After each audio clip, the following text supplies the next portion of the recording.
Bonjour bien-aimés dans le Seigneur. Nous voici là au troisième jour de notre séminaire. Comme promis, nous sommes là. Nous sommes là pour parler de la part du Seigneur. Nous sommes là pour écouter la parole du Seigneur. Et nous bénissons le Seigneur parce que vous êtes là. Avant que je ne commence, j'aimerais que nous puissions prier pour la parole que nous voulons écouter. Seigneur, nous te bénissons parce que tu es là, au cœur de ta parole. Tu es là pendant que nous écoutons cette parole. Tu es là pendant que tu nous utilises pour communiquer ta parole. Merci au Dieu de l'action du Saint-Esprit qui nous aide à comprendre, à maîtriser et à vivre l'évangile que nous annonçons. Ton nom soit béni et que chaque bien-aimé qui nous écoute au travers de ces moyens technologiques, éternels, qui reçoivent aussi la même grâce, nous partageons la même bénédiction avec eux. Dans le nom de Jésus. Amen. Bien-aimés le Seigneur, comme nous l'avons dit le premier et le deuxième jour, aujourd'hui le troisième jour, le dernier jour de notre séminaire, en fait, avant dimanche, qui sera le jour de la grande célébration, nous voulons partager la parole de Dieu. Nous voulons écouter les événements qui se sont passés après l'arrestation de Jésus. Après l'arrestation, quels sont les événements qui se sont passés après l'arrestation de Jésus? C'est ce dont nous voulons parler. Jusqu'à son enterrement. Après que la mort ait été constatée. Jusqu'à son enterrement. Ce sont là les éléments dont nous voulons parler rapidement. En réalité, si nous lisons le chapitre 27e de Matthieu, parce que pour ce séminaire, j'ai pensé que nous lisions Matthieu. Tous ces chapitres nous donnent un certain nombre de détails importants relatifs aux événements qui se sont passés depuis que Jésus était arrêté jusqu'à sa mort. D'abord, il était arrêté et puis on l'amène questionné. Il va de tribunal en tribunal. D'abord, les principaux sacrificateurs le questionnent, il est dans leur tribunal, il l'amène chez Pilate, Pilate l'envoie chez Hérode, Hérode le renvoie chez Pilate, et pendant tout ce temps, l'homme Jésus n'a plus jamais mangé, il n'a pas pris quelque chose, il fait le tour, entre-temps, il reçoit des injures, des insultes, et enfin, la sentence de mort est prononcée. On l'amène à Golgotha, il transporte sa croix aidé par un Africain. Et puis ils arrivent à Golgotha. Là, il est placé sur la croix entre deux brigands. Et enfin, il expire. Et de là, on le place dans une tombe. Alléluia. J'aimerais ici rapidement parler de quelques éléments. Le premier élément dont j'aimerais parler, c'est justement l'échange qui s'opère entre un juste et un coupable. Ça, c'est l'échange qui s'opère entre un juste et un coupable. Le texte nous dit ceci. J'aimerais que nous lisions ensemble. Lisons ensemble Matthieu chapitre 27e. Et j'aimerais que nous lisions à partir du verset, disons, 10e. À partir du verset 10e. Non, à partir du verset 11e, excusez-moi. Jésus comparut devant le gouverneur. Le gouverneur l'interrogea en ces termes. Es-tu le roi des Juifs? Jésus répondit, tu le dis. Mais il ne répondit rien aux accusations des principaux sacrificateurs et des anciens. Alors Pilate lui dit, n'entends-tu pas de combien de choses il t'accuse? Et Jésus ne donna aucune de réponse à aucune de paroles, à aucune parole, ce qui étonna beaucoup le gouverneur. À chaque fête, maintenant écoutez ça, à chaque fête, le gouverneur avait coutume de relâcher un prisonnier. Celui que demandait la foule. Ils avaient alors un prisonnier fameux nommé Barabbas. assemblée, Pilate leur dit, lequel voulez-vous que je vous relâche, Barabbas ou Jésus qu'on appelle Christ? Car ils savaient que c'était par envie qu'ils avaient livré Jésus. Pendant qu'il était assis sur le tribunal, sa femme lui fit dire qu'il n'y ait rien entre toi et ces justes. Écoutez bien, qu'il n'y ait rien entre toi et ces justes. Car aujourd'hui j'ai beaucoup souffert en songe à cause de lui. Les principaux sacrificateurs et les anciens persuadèrent à la foule de demander Barabbas et de faire périr Jésus. Le gouverneur, prenant la parole, leur dit, lequel des deux voulez-vous que je vous relâche? Il répondit, Barabbas. Pilate leur dit, que ferai-je donc de Jésus qu'on appelle Christ? Tous répondirent qu'il soit crucifié. Ça, c'est la première chose dont j'aimerais parler. Échange entre le coupable et le juste. Vous allez constater que tout ce temps, pendant que je parle, je suis en train d'épingler et d'insister sur quelques aspects prophétiques dans tous ces événements qui se passent. Nous sommes ici en train d'assister à quelque chose de profondément prophétique. Prophétique pourquoi? Parce que nous sommes entre deux personnes de deux qualités différentes. L'une, Jésus le juste, d'après la femme de Pilate et Pilate lui-même. Et nous sommes devant le coupable, Barabbas, qui représente la race humaine. Tenez, nous sommes dans un échange, dans des échanges qui vont se passer entre le juste Jésus-Christ et le coupable Barabbas représentant la race humaine. Barabbas, c'est quelqu'un on dit bien qu'il est fameux, il est connu pour ses désordres, il est connu pour sa résistance, pour ses rébellions multiples et répétées. Il est en prison, c'est un prisonnier. Et voici un homme saint, propre, pur, juste, d'après les expressions de la Bible. Et cet homme est dehors.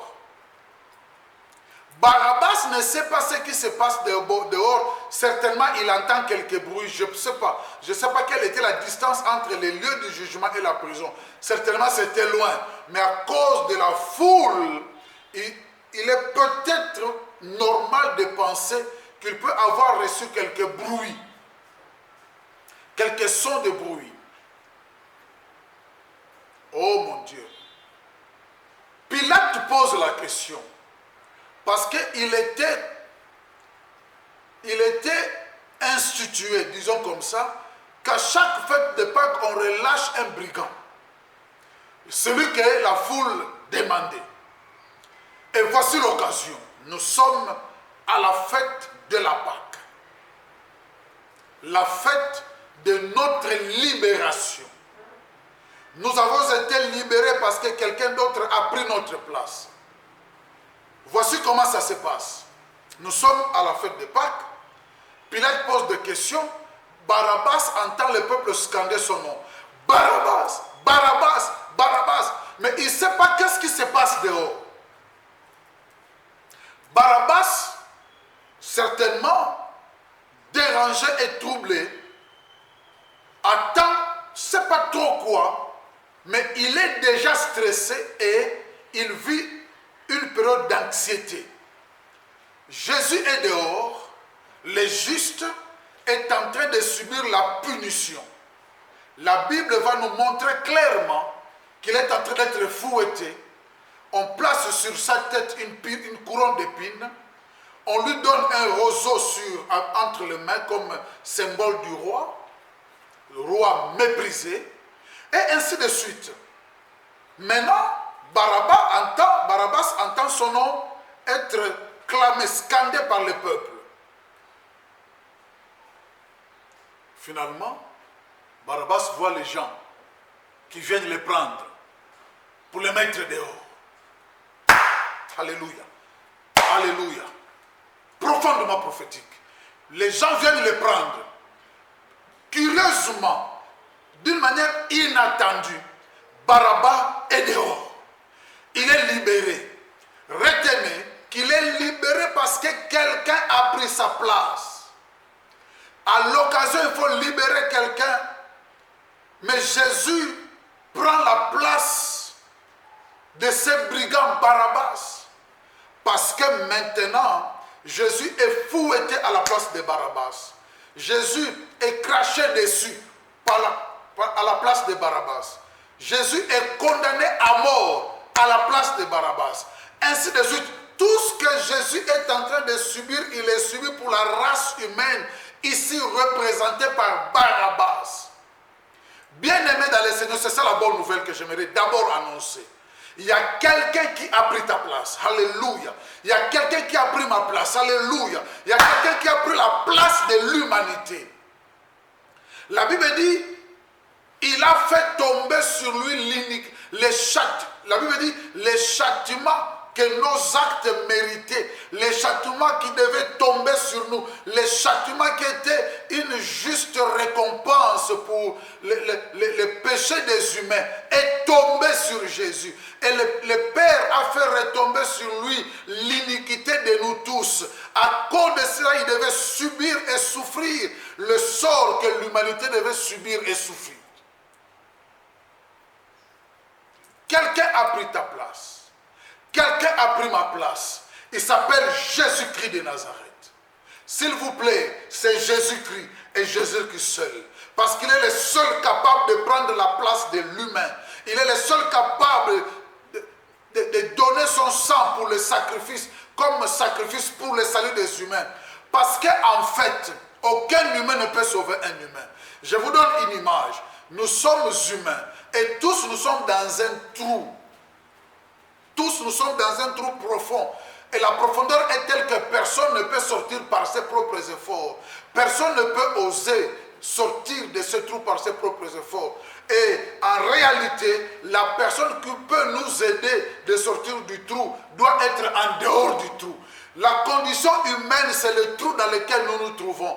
Et Jésus-Christ n'était pas pécheur. Jésus-Christ n'était pas coupable. La Bible, dans ce texte, les Romains, Pilate et sa femme l'appellent le juste. Ce ne sont pas des Juifs qui l'appellent le juste. Le Romain Pilate et sa femme l'appellent les justes. Le juste est en dehors du trou. Par voie de conséquence, il est le seul qui peut nous sortir. Tous les autres prophètes, tous les autres qui se sont appelés Dieu, nous sommes dans la même condition. Nés d'hommes et de femmes. Nous sommes dans la même condition. Nous sommes tous dans le trou. Ils ont eux-mêmes besoin. Même Marie était dans ce trou, la mère de Jésus. Même Joseph, son papa nourrissait terrestre, était dans ce trou. Nous avons tous besoin d'un seul sauveur. Un seul était en dehors du trou. Il s'appelle Jésus-Christ. C'est pourquoi il a pris sur lui le sort de l'humanité.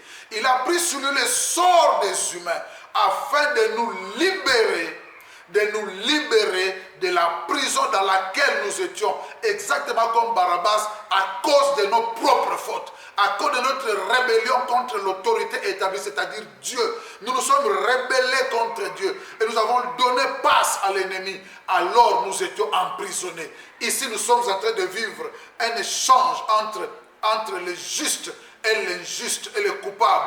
Le juste prend la place du coupable et le coupable est déclaré juste. Totalement libéré de la prison, totalement libéré, dégagé. Ça, c'est la première chose. Retiens, bien aimé dans le Seigneur, que vous êtes libéré de la prison de la malédiction, la prison du péché, la prison de la maladie, la prison de tout ce qui est mauvais et d'origine démoniaque. Vous en êtes totalement libéré. La prison du châtiment, la prison de la mort, vous êtes libérés parce que quelqu'un a pris votre place. Et cette personne s'appelle Jésus-Christ de Nazareth. Ça, c'est le premier point dont j'aimerais que nous puissions parler. La deuxième chose dont j'aimerais que nous puissions parler, c'est que Jésus est déclaré coupable à la place du condamné Barabbas. Il porte sa croix. Et ici, nous sommes en train de vivre des moments totalement prophétiques. Il porte sa croix et la Bible dit ses habits, ils se les sont partagés. ils se les sont partagés, ses habits. Ça aussi c'était prophétique. Il monte quelque part à cause de toutes les peines que Jésus a subies, à cause des plaies, des douleurs. Un soldat romain a eu pitié de Jésus. Lorsqu'un colon a pitié du colonisé, la situation est grave. Et qu'est-ce qui s'est passé? Il prend un garçon, un homme, pas un garçon, un homme appelé Cyrène, plutôt Simon de Cyrène. Simon de Cyrène, un Africain. Il a aidé Jésus à porter la croix. Il a aidé Jésus à porter, un Africain. Il a aidé Jésus à porter la croix. Et Jésus arrive au lieu appelé Golgotha, c'est-à-dire le lieu où on tuait des gens, lieu de crâne. On les place à la croix et puis on l'a crucifié. Cruelle mort sur la croix. Et à côté de lui, 2 brigands. Or, rappelez-vous que Barabbas était brigand. Barabbas était brigand. Et il meurt, Jésus-Christ est en train de mourir comme un brigand, pour dire qu'il prend la place du brigand qui a été libéré. Et 2 autres à côté de lui. Et puis, ils sont placés sur la croix, Jésus au milieu. L'un à gauche, l'autre à droite. Les 2 brigands. Et là, des choses se passent. Entre autres, on se partage ses habits prophétiques. Entre autres, on ne peut pas briser ses os. Il va mourir avant qu'on brise ses os parce que c'était la coutume. Et déjà dans les psaumes, on dit que ses os n'ont pas été brisés. Et là, Jésus meurt. Jésus meurt cliniquement. En d'autres termes, il est cliniquement mort. Si les médecins avaient vérifié, ils auraient compris que cet homme est mort. Ils auraient écrit un certificat de décès. Jésus-Christ est mort. Oh mon Dieu. Quelqu'un qui était riche, ça c'est la deuxième chose et la dernière chose dont j'aimerais parler. Quelqu'un qui était très riche, Joseph. Il va voir Pilate. Il dit à Pilate, je veux enterrer Jésus. Pilate dit, prends le corps. Il prend le corps de Jésus. Il l'amène dans la tombe. Une tombe que lui a préparée. Il a bien arrangé le corps mort de Jésus. Il a bien préparé un endroit. Il prend le corps de son Seigneur. Parce que la Bible dit clairement qu'il était disciple de Jésus. Il place le corps dans la tombe. Une tombe qu'il s'est préparée lui-même. Bien-aimés dans le Seigneur, nous avons dit hier, quand nous avons donné la prédication, que ce que nous apportons comme matériel contribue à l'évolution de l'évangile. Voici un homme qui donne encore le matériel, qui contribue à l'évolution de l'évangile. Jésus devait être enseveli parce que cela était prophétique. Donc il faut que quelque part l'argent, le matériel, quelqu'un donne du ciel ce qui lui appartient pour que la prophétie s'accomplisse. Et voici cet homme est venu, il a donné à Jésus ce qu'il fallait pour que le corps soit gardé, pour que la prophétie soit accomplisse. Il a donné, comme quelqu'un a donné une ânesse sur laquelle personne n'est monté, lui aussi a donné, comment je dois dire, un sépulcre où personne n'était placé. C'était encore nouveau. C'était neuf. Il est entré. Jésus est entré. Le corps de Jésus est placé là. J'aimerais dire quelques mots. Frère, de plus en plus quand je lis la Bible, je suis en train de subir un shift dans mon mental. J'ai grandi dans un système où le matériel ne compte pas trop pour l'évangile. Attention, je ne suis pas d'accord avec un évangile qui tourne nos regards vers le matériel seulement. Mais en même temps, je ne suis pas d'accord avec un évangile qui ignore que le matériel existe.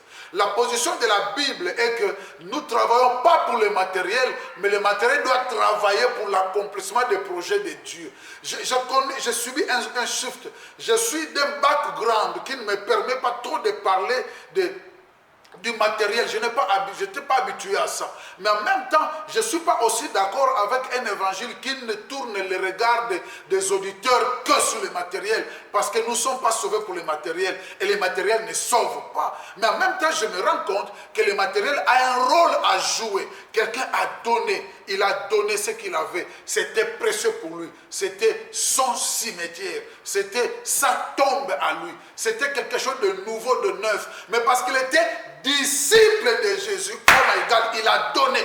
Quand on est disciple, on donne pour le maître. Quand on est disciple, on donne pour le maître. Quand on est disciple, on donne pour le maître. Pour l'accomplissement des prophéties, pour la réalisation des plans et projets divins, le matériel à sa place. Pour bâtir le tabernacle, Moïse a demandé le matériel. Pour bâtir le temple, Salomon a demandé le matériel. Pour aussi que le corps de Jésus soit enterré, le matériel était en jeu. Je comprends que le matériel doit participer dans l'accomplissement des projets et plans divins. Ça, c'est quelque chose d'important.